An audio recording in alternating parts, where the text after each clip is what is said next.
పిల్లలు, మనవలు మీరందరూ వచ్చి కూర్చోండి. మళ్ళీ మీ పెద్దవాళ్ళని కూడా రమ్మనండి అందరినీను. అందరం కలిసి మళ్ళీ ఈ ఆంజనేయ స్వామి కథ చెప్పుకుందాం ఇప్పుడు. ఏమ్మా? ఇలా ఈ రాక్షసుడు, ఈ శంబసాదసుడు అనే రాక్షసుడు ఈ దేవతల్ని బాధించేస్తున్నాడు. వాళ్ళని బతకనివ్వటం లేదు. కింద భూలోకంలో యజ్ఞాలు, యాగాలు చేసుకునే వాళ్ళని కానీ, తపస్సు చేసుకునే మునులను కానీ ఎవరిని బతకనివ్వటం లేదు. అందరినీ బాధ పెడుతున్నాడు. ఇటు ఆడవాళ్ళు లేదు, అటు మగవాళ్ళు లేదు. ఆ, ఎవరిని అసలు ఎవరిని కూడా సుఖంగా ఉండనివ్వటం లేదు. ఇలా బాధిస్తూ ఉంటే వీళ్ళందరూ చాలా బాధపడిపోతున్నారు.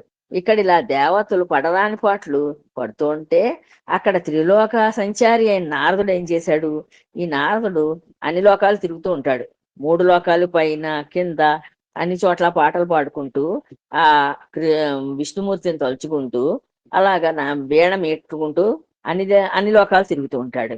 అలా తిరుగుతూ ఈ నారదుడు తన మహతి, ఆయన వీణ పేరు మహతి, అది మీటుకుంటూ హరినామ సంకీర్తన చేసుకుంటూ శంబసాదసుని సన్ దగ్గరికి వెళ్ళాడు. ఈ శంబసాదసుడు అనే రాక్షసుడు కదా అందరినీ హింసిస్తున్నాడు. ఆ రాక్షసుడి దగ్గరికి వెళ్ళాడు. వెళ్ళి శుభమస్తు నిశాచర చంద్ర అంటూ ఆశీర్వదించాడు. నీకు శుభం కలగాలి ఓ రాక్షస రాజా అని దీవించాడు. దీవించేసరికి ఎంతైనా నారదుడు కలహప్రియుడు కదా. ఈయన ఎక్కడ జరిగినవి అక్కడ మర్చిపోడు చూసినవి. మళ్ళీ వాళ్ళ దగ్గరికి వెళ్ళి చెప్పొస్తూ ఉంటాడు. ఈయనకి కలహప్రియుడు అనే పేరు కూడా ఉంది, అంటే దెబ్బలాటలు పెట్టేవాడు అని చెప్పి అందరూ అనుకుంటూ ఉంటారు. వెంటనే ఆ దైత్యుడు జోహార్ చేసి దండం పెట్టాడు. దండం పెట్టి, ఓ దేవముని, ఎక్కడి నుంచి వస్తున్నావు, ఎక్కడి నుంచి నీ ప్రయాణం అని అడిగాడు. అడిగితే, అదేంటి నీకు తెలియదా ఏం జరుగుతోందో లోకంలోను అని అడిగాడు ఈయన. అంటూ అడిగిందే తడవుగా, దైత్య శ్రేష్ఠ, ఓ రాక్షసుడా, నువ్వు దైత్యుల్లో శ్రేష్ఠుడైన వాడా, లోకవార్తలు ఏమిటి అని అడుగుతున్నావా? ఇంకా లోకవార్తలు ఏమిటని అడుగుతున్నావా నన్ను? నీకేం తెలియదా? ఇంకా నీ దాకా రాలేదా? నీ గూఢచారి వ్యవస్థ ఏమైపోయింది? వాళ్ళు నెలగ్రాసం తీసుకుని, నువ్వు నెలకిచ్చే డబ్బులు తీసుకుని హాయిగా నిద్రపోతున్నారా ఏమిటి అంటూ శలోక్తిగా మాట్లాడాడు, అంటే హాస్యంగా మాట్లాడి ఈ నారదుడు ఆ దైత్యుడి ఆరాటం ఇంకొంచెం పెంచాడు. అంటే ఏం జరుగుతోందో నీకు తెలియదా అని అడిగాడు కదా, ఏదో జరిగిపోతోందేమోనని ఆయన భయపడుతూ ఇంకా ఆరాటంగా అడిగాడు ఈయన్ని. అడిగేసరికి ఈ వార్త నా నోటితోటే చెప్పవలసి వస్తోందా, నే చెప్పవలసి వస్తుందని నేను అనుకోలేదు. సరే చెప్తా విను అన్నాడు. దేవతలంతా నిన్ను చంపడం కోసం ఒక వానరుణ్ణి ప్రార్థిస్తున్నారు. ఓ వానరుణ్ణి ప్రార్థించి నిన్ను చంపమంటున్నారు ఈ దేవతలందరూను. జాగ్రత్త అని చావు కబురు చెప్పేసి చల్లగా వెళ్ళిపోయాడు నారదుడు. ఈ చావు కబురు కాస్త చెప్పేశాడు. చెప్పేసి ఈ నారదుడు కాస్త తప్పుకున్నాడు అక్కడి నుంచి. ఆ వార్త విన్న ఈ సంబసాదసుడు అగ్గి మీద గుగ్గిలం వేసినట్లుగా భగ్గును మండుతున్నాడు. అంటే వాడికి కోపం వచ్చేసింది. కోపం వచ్చేసి, ఇంత దుర్మార్గానికి తలపెడతారా వీళ్ళు ఈ దేవతలు, పోనీలే ఎంతైనా జ్ఞాతులు. జ్ఞాతులు అంటే వీళ్ళు దేవతలు రాక్షసులు కూడా అక్కా చెల్లెళ్ళకి పుట్టారు. అప్పుడు అన్నదమ్ములే అవుతారు కదా. జ్ఞాతులు కదా అని వదిలేశాను నేను, దయతలిచి ప్రాణాలతో విడిచిపెట్టాను, లేకపోతే చంపేసేవాడిని. అలాంటి వీళ్ళు నన్ను చంపడం కోసాన్ని ఒక కోతిని బతిమాలుకుంటున్నారా? ఆ కోతి బలం నన్ను ఎట్లు గెలుస్తారో చూస్తాను. ఆ కోతితోటి బలంతో నన్ను ఎలా గెలుస్తారో ఈ దేవతలు నేను చూస్తాలే అని చెప్పి రోషంతో పళ్ళు కొరుకుతున్నాడు. కోపం వచ్చినప్పుడు పళ్ళు కొరుకుతారు కదా, అలా పళ్ళు కొరుకుతున్నాడు. దేవతలకు అది పిడుగుపాటైంది. ఈ దేవతలకి ఈ ఈ వీడికి వచ్చిన కోపం పిడుగు మీద పడ్డట్టు అయింది వాళ్ళకి. పుడమి కంపించగా అడుగులు వేసుకుంటూ, అంటే నేలని గట్టిగా తన్నుతూ, చాలా కోపంగా తన్నుతూ నడుస్తున్నాడు. కాలి చప్పుడు బాగా వచ్చేటట్లుగాను చంపు తన్నుతూ పెద్ద పెద్ద అడుగులు వేసుకుంటూ ప్రళయకాల శూలపాండిలాగా ప్రళయకాలంలో ఈ శివుడు ఎలా ఉంటాడో అలాగా ఆ కృపాణాన్ని చేపట్టి, అంటే కత్తిని పట్టుకున్నాడు చేతితోటి, అట్టహాసం చేశాడు. ఓ కత్తిని తీసుకుని దాన్ని ఇటు అటు తిప్పుతూ అట్టహాసం చేశాడు. ఆ కృపాణధారా కాంతులకు దిక్కులన్నీ ఒక్కసారే మెరిసినట్లయింది. ఆ కత్తి తెగ మెరిసిపోతోందట. అంచేత దాని మెరుపులన్నీ దిక్కులన్నీ ఒక్కసారే మెరిసిపోయాయిట. అన్ని దిక్కుల్లోనూ కూడా ఆ కత్తి యొక్క కాంతి, ఆ మెరుపు ఒకసారి అన్ని దిక్కులా కనిపించిందిట. ఆ రాక్షసుడి అట్టహాసం గిరికండర కందరాలలోను, అంటే పర్వత గుహల్లోనూ ప్రతిధ్వ ప్రతిధ్వనించింది. వనమంతా వెలవెలపోయింది. వనంలో ఉన్న ఈ రాక్షసుడు చేసే అట్టహాసానికి ఆ ఆ గిరికందరాలలో, అంటే ఆ పర్వత గుహల్లోను, పర్వత గుహల్లో ఉన్న వాళ్ళందరూ కూడా ఏమిటి అట్టహాసం, ఎవరి రాక్షసుడని వాళ్ళు భయపడ్డారు. ఈ ఈ ఈ ప్రతిధ్వనించిపోవడంతో వనం అంతా వెలవెలపోయింది. వనంలో ఉన్న జంతువులన్నీ కూడా ఎక్కడో అక్కడకు పోయి దాముకున్నాయి. అందరూ కూడాను అక్కడ ఇంకా తపస్సు చేసుకుని వాళ్ళు వాళ్ళు ఉంటే వాళ్ళందరూ కూడా అక్కడి నుంచి భయపడిపోయి వెళ్ళిపోయారు. నాకవాసులంతా వ్యాకుల చిత్తులయ్యారు. ఈ నాకవాసులు అంటే దేవతలు. ఈ దేవతలందరికీ భయం వేసిపోతోంది. పాపం అసలే వీడు దుర్మార్గుడు, దుర్మార్గుడు కదా అని వీడి నుంచి కాపాడమని వీళ్ళేమో ఒక కోతిని ఆ వీళ్ళు పట్టుకుని బతిమాలుకున్నారు. సరే అన్నాడు ఆయన. ఆ ఇప్పుడేమో ఈ నారదుడు వెళ్ళి చెప్పడంతో వాడికి కోపం వచ్చేసి, వాడి కోపంతో అరుస్తూ ఉంటే ఈ ఆ దేవతలందరూ కూడా బెంబేలెత్తిపోతున్నారు. బాబోయ్, వీడికి ఇంత కోపం వచ్చింది, ఇప్పుడు వీడు మన ఏం చేసేస్తాడు అనని. విలయకాల నీలజీమూతంలా వస్తున్న ఆ శంభసాదసును చూసి గీర్వాణులంతా కీడు మూడిందని ప్రాణభయంతో వణికిపోయారు. ఈ దేవతలందరూ కూడా ప్రాణభయంతో, వీడు వచ్చేస్తున్నాడు బాబోయ్, వీడు ఏం చేసేస్తాడో ఇప్పుడు అని చెప్పి, మనకందరికీ కీడు మూడింది, అయిపోయింది, మన ప్రాణాలను వీడు లాగేస్తాడు, చంపేస్తాడని చెప్పి భయపడిపోతూ పాపం వీళ్ళు కొండ గుహల్లో దూరేవాళ్ళు కొంతమంది అయితే, విధిని నిందించేవారు కొందరు, భగవంతుడిని తిట్టుకునేవాళ్ళు కొంతమంది. ఈ భగవంతుడే ఇలా చేస్తున్నాడు, మన ఇలా సృష్టించి ఇలా బాధ పెడుతున్నాడని తిట్టుకున్నారు. తాము దూషించుకునేవారు కొందరు. వాళ్ళని వాళ్ళే దూషించుకుంటున్నారు. ఎందుకు వచ్చిన జన్మ, ఇలాంటి జన్మ ఎత్తాము, ఇలా ఈ రాక్షసులతో నానా బాధలు పడుతున్నాము, బతకలేకపోతున్నాం అని మళ్ళీ వాళ్ళని వాళ్ళే దూషించుకున్నారు. కేసర్ని శరణు కోరిన వారు కొందరు. ఈ కేసరి అని ఆయన చూపించాడు కదా భగవంతుడు, మీరు ఆ కేసరిని శరణించండి, శరణు వేడుకోండి, ఆయన మిమ్మల్ని కాపాడతారని చెప్పారు. అందుకోసానని ఆ కేసరి దగ్గరికి వెళ్ళి, నాయన నువ్వే మాకు శరణు, ఇదిగో ఆ రాక్షసుడు వచ్చేస్తున్నాడు మా మీదకని చెప్పి అక్కడ తలదాచుకున్నారు కొంతమంది. ఇలా అందరూ తలో దిక్కుకి పారిపోయారు, దేవతలందరూను ప్రాణభయంతో. అలా ప్రాణభయంతో పారిపోతున్న వేల్పులను చూసి ఆ దేవతలను చూశాడు. చూసి, పారిపోయి ప్రాణాలు దక్కించుకుందాం అనుకుంటున్నారా పిరికి పందల్లారా, నా భీకర శౌర్యానికి మీరు శలభాల్లా మాడి చావలసిందే. మీరందరూ కూడా నా నా శౌర్యానికి, నా భయంకరమైన శౌర్యాన్ని నేను చూపిస్తాను. ఇప్పుడు మీరందరూ మిడతలు ఎలా మాడి మసైపోతాయో అలా మీరందరూ చావలసిందే అని చెప్తున్నాడు ఆ రాక్షసుడు. అంటూ మాటలతోనే ముందు చంపుతూ వేల్పుల వెంట తరుముతూ వచ్చాడు సాధసుడు. అంతే, వీళ్ళ వెనకాలే వీళ్ళని తరుముకుంటూ వచ్చేసాడు ఆ సాధసుడు. సార్వభౌముడైన కేసరి మహోగ్రుడయ్యాడు. ఈ ఈ ఈ కోతులన్నింటికీను రాజు అన్నమాట ఈ కేసరి. ఆ కేసరికి కోపం వచ్చింది ఈ రాక్షసుడి మాటలు. కోపం వచ్చి ఆ దైత్యునికి అడ్డం వచ్చి, ఓరి దైత్యాధమా, వాడికి అడ్డంగా నిలబడ్డాడు. ఈ కేసరి అడ్డంగా నిలబడి, ఓరి దైత్యాధమా, ఓ రాక్షసాధమా అని చెప్పి వాడిని, ధర్మం తప్పిచరించే నీ పాలిట కాలయముణ్ణి, నేను నీ కాలయమునిరా అని చెప్పి ఈ కేసరి అన్నాడు అదే ఇచ్చుడితోటి. నీ రాజస్ నీ రాజసం అణగించడానికి వచ్చాను, నీ రాజసం అంతా ఆ, అణగొట్టడానికే వచ్చాను నేను అంటూ పట్టుకోబోయాడు. వాడిని వెళ్ళి ఆ రాక్షసుడిని పట్టుకుందాం అనుకున్నాడు ఈ కేసరి. పట్టుకుందాం అనుకుంటే అంత అసురుడు ఓరి కోతి నాతో యుద్ధం చేయడానికి నిటలాక్షుడు కూడా తడబడాయిస్తాడు.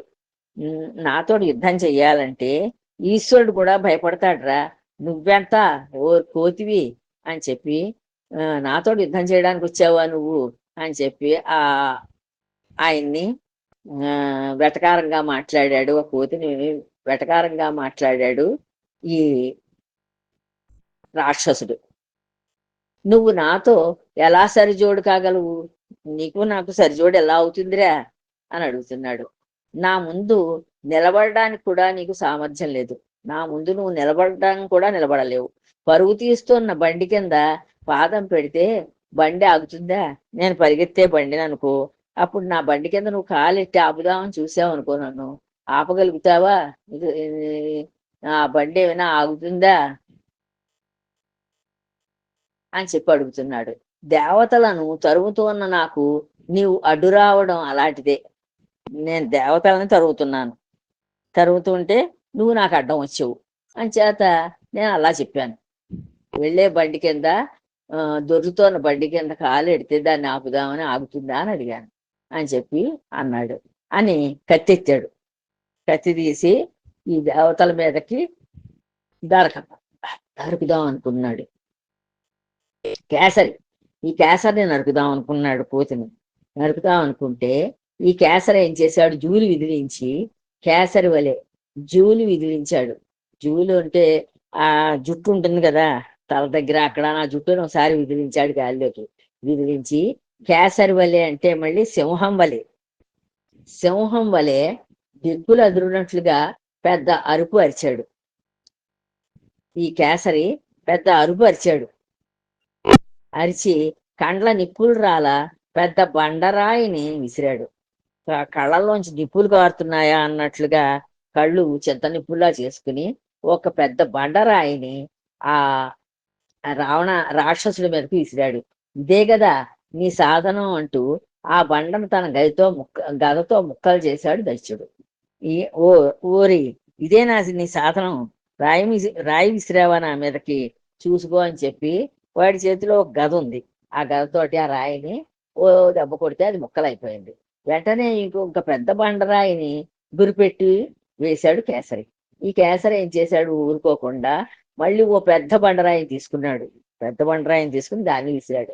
విసిరేసరికి ఆ విసురుకి సొమ్మసిల్లి తేరుకుని, అవురా వనచర తగినవాడవే, నీ భుజబలం గొప్పదే, నా గదాఘాతం కూడా ఎలాంటిదో చూడు అంటూ రొమ్ముకు గురి చూసి గదను విసిరాడు.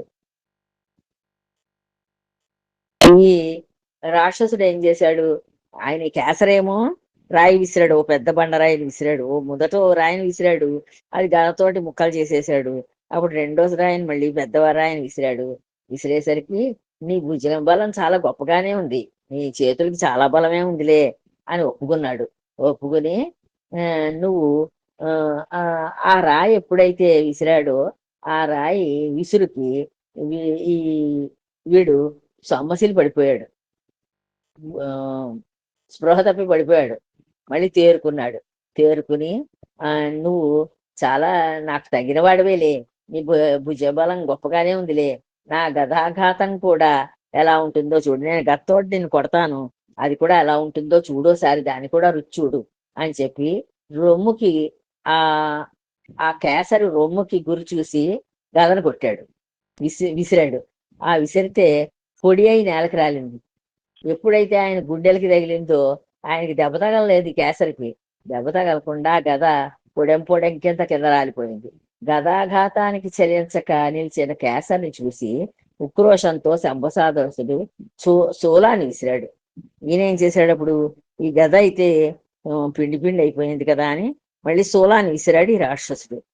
సరే అయితేను తర్వాత శంభసాదసుడు ఏం చేశాడు, అప్పుడు శూలాన్ని విసిరాడు.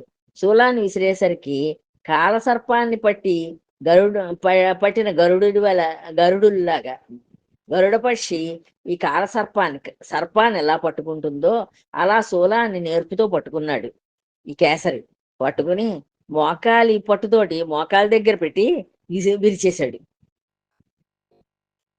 విరిచి ఆ, విరిచి విరిచాడు కేసరి. ఆ శూలం కాస్త విరిచి పారేశాడు ఆ రాక్షసుడు విసిరిన శూలాన్ని. ఆయుధాలన్నీ నిరుపయోగం కాగా ఆ, ఎన్ని ఆయుధాలైనా విసిరాడు ఈ రాక్షసుడు ఈ కేసరి మీదకి. ఎన్ని ఆయుధాలు విసిరినా సరే వాటన్నింటినీ కూడా విరిచి పారేశాడు. అప్పుడు ఇంకా ఆయుధాలన్నీ అయిపోయాయి రాక్షసుడి చేతిలోవి. అప్పుడు అసహాయుడైపోయాడు. అంటే ఇంకా ఆ, ఉపయోగించడానికి ఏం ఆయుధాలు లేవు. ఆయుధాలు లేక అసురుడు బాహుయుద్ధానికి తలపడ్డాడు. చేతులతోటి యుద్ధం చేస్తాను రమ్మని పిలిచాడు అతన్ని, కేసర్ని. అదే అదనుగా బలంగా పిడికిట ఒక్క పోటు పొడిచేసరికి బుడబుడా రక్తం కక్కుకొని సాయుధ్యాన్ని పొందాడు శంభసాగసుడు. సరే అయితేను, ఇప్పుడు వీడు మనకి దొరికాడు, చేతి యుద్ధం అన్నాడు కదా, రెండు చేతులతోటి యుద్ధం చేద్దాము అన్నాడు. సరే మరీ మంచిది అనుకున్నాడు ఈ కేసరి. అనుకుని ఆయన బలంగాను ఈ ఈ శంభసాగసుడిని ఒక్క పోటు పొడిచాడు గుండెల దగ్గర. పొడిచేసరికి బుడబుడా రక్తం కక్కేసుకుని సాయుధ్యాన్ని పొందాడు, చచ్చిపోయాడు ఈ శంభసాగసుడు. మహారోషంతో హిరణ్యకశిపుని చంపిన నృకేసరిలా ఉన్న కేసరిని చూచి దేవతందుకులు మ్రోయగా ఆ ఆకాశంలో అప్పుడే ఈ దేవతలందరూ చూస్తున్నారు ఇక్కడ యుద్ధాన్ని. చూసి వాళ్ళు హిరణ్యకశిపుణ్ణి ఈ నృసింహావతారంలో విష్ణుమూర్తి ఎలా చంపాడో అలాగా ఈ కేసరి ఈ శంభసాగసుని చంపాడు కదా ఈ రాక్షసుడిని.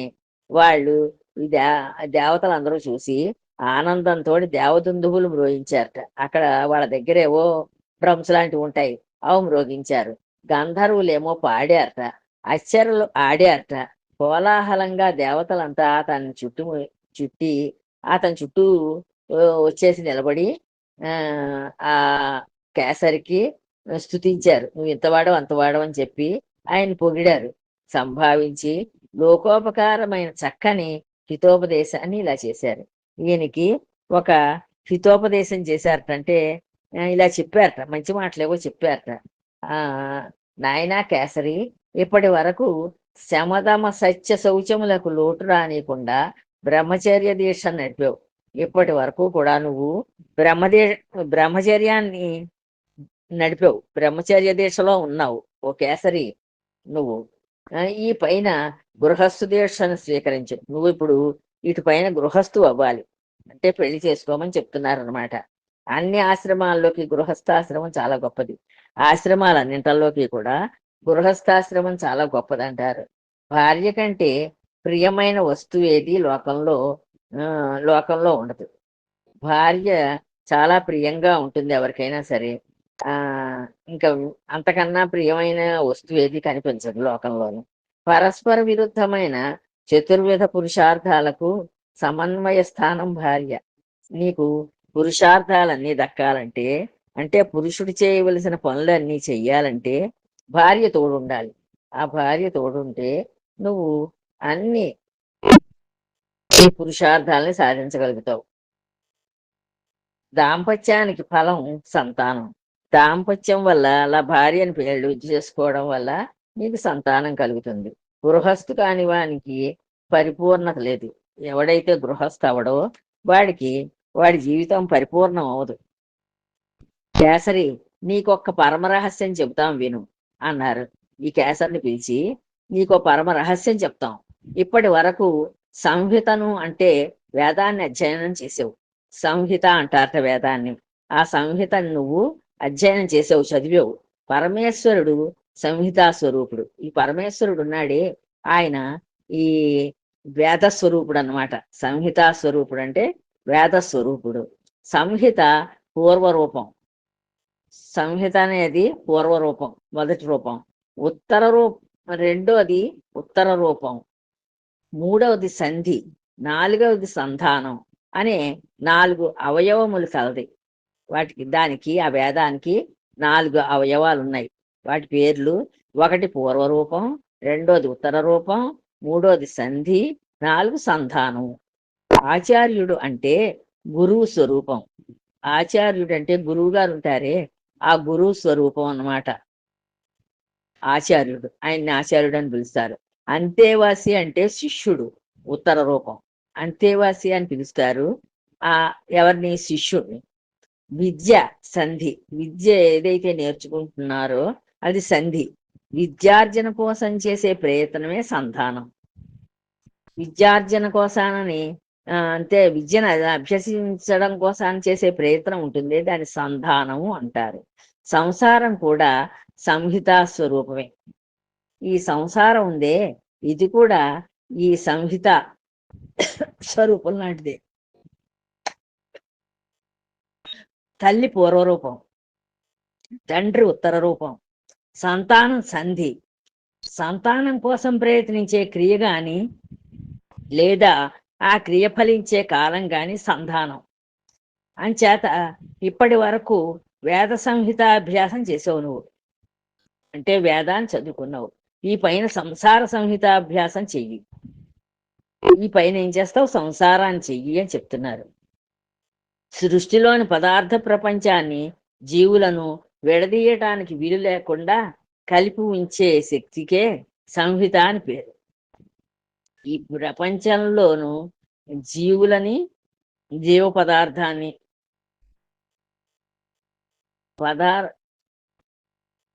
సంహితాభ్యాసం చెయ్యి.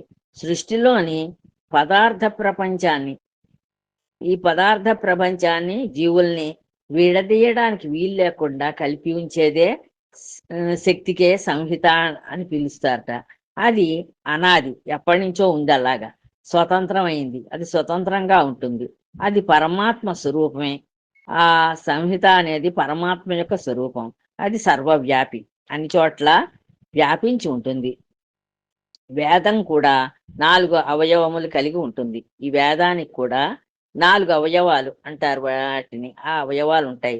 అవి ఏమిటి? ఈ మంత్రం ఒకటి, వేదంలో మంత్రం ఉంటుంది, అదే పూర్వరూపం. రెండోది బ్రాహ్మణం, ఇదే ఉత్తర రూపం. రెండో దాన్ని బ్రాహ్మణం అంటారు, అదే ఉత్తర రూపం. మూడోది అరణ్యకం, ఇది సంధానం. నాలుగోది ఉపనిషత్తు, ఇదే సంధి. ఇదే విద్యారూప ఫలం. అంటే జీవేశ్వరులకు ఏకత్వాన్ని బోధించే ఉపనిషత్తు జ్ఞానరూపమైన ఫలమే సంధి. ఈ జ్ఞానం కలిగించడం కోసానని చెప్పి ఈ వేదాన్ని బోధిస్తారు, అదే ఉపనిషత్తు. జ్ఞాన రూపమైన ఫలమే సంధి. సంతానాన్ని కోరి దాంపత్య ధర్మాన్ని అనుసరించి ప్రవర్తించే క్రియలో జనులు ఎలాంటి అద్వైత ఆనందాన్ని పొందుతున్నారో, పరమాత్మ నుండి నిత్యము ప్రవాహ రూపంగా వ్యక్తమయ్యే జగద్రూపమైన సృష్టి కార్యంలో కూడా పరమాత్మ అట్టి ఆనందాన్ని పొందుతున్నాడు. ఈ తల్లి తండ్రి ఈ దాంపత్య జీవితంలో సంతానాన్ని కని ఎంత ఆనందాన్ని పొందుతారో ఆ సంతానాన్ని చూసుకుని, అలాగే ఈ జగత్తును నిర్మించేటప్పుడు భగవంతుడు కూడా అంత ఆనందాన్ని పొందుతూ ఉంటాడు. సృష్టి కార్యం తైలధారావచ్ఛిన్నంగా అఖండంగా సాగుతూనే ఉంటుంది. ఈ సృష్టి కార్యం ఎలా ఉంటుందంటే తైలధారావచ్ఛిన్నంగా, అంటే ఈ నూనె ఇలాగా ఆ ఒత్తిలోకి వెళ్తూ ఉంటే అది వెలుగుతూనే ఉంటుంది, అఖండంగా వెలుగుతూనే ఉంటుంది. ఎలా అయితే అలా వెలుగుతూ ఉంటుందో అలాగే ఈ దాంపత్య జీవితం కూడా అలా వెలుగుతూ ఉంటుంది. అందుకనే పరమాత్మ అఖండానంద స్వరూపుడని ఉపనిషత్తులు నొక్కి చెప్పాయి. చేత ఈ పరమాత్ముడు ఉన్నాడే, ఆయన కూడా అఖండానందాన్ని పొందే స్వరూపం అని చెప్పి ఉపనిషత్తులు చెప్పేయట. ఆనందంలోనే సృష్టి, ఆనందంలోనే స్థితి, ఆనందంలోనే లయము. ఈయన ఈ భగవంతుడు ఈ సృష్టి చేసేటప్పుడు ఆనందం పడుతూనే సృష్టి చేస్తాడు, ఆనందంతోనే వాళ్ళని రక్షిస్తాడు, స్థితి చేస్తాడు, ఆనందంలోనే లయం చేస్తాడు. ఇలా కొనసాగుతూ ఉంటుంది ఇదంతాను. పరమాత్మ నుండి వేరైనట్లుగా అనిపిస్తున్న జీవాత్మ కూడా ఆనంద స్వరూపుడే అని వేదం పదే పదే హెచ్చరించింది. ఈ పరమాత్మ నుంచే వేరవుతుంది ఈ జీవుడి యొక్క జీవాత్మ. ఈ జీవాత్మ స్వరూపం కూడా ఇది కూడా ఆనంద స్వరూపమే అని వేదం చెప్పిందిట. కేసరి చైతన్య స్వరూపులైన దంపతుల సంతాన ఫలంగా జన్మించిన ఆత్మరూపులైన సంతానం ఆత్మావై పుత్రనామాసి అనే న్యాయం చొప్పున తల్లిదండ్రుల కంటే ఎలా భిన్నం కాదో అలాగే శివశక్తుల సమాగమం వల్ల వ్యక్తమవుతున్న ఈ జీవ జగత్తులు వారికంటే భిన్నం కావు.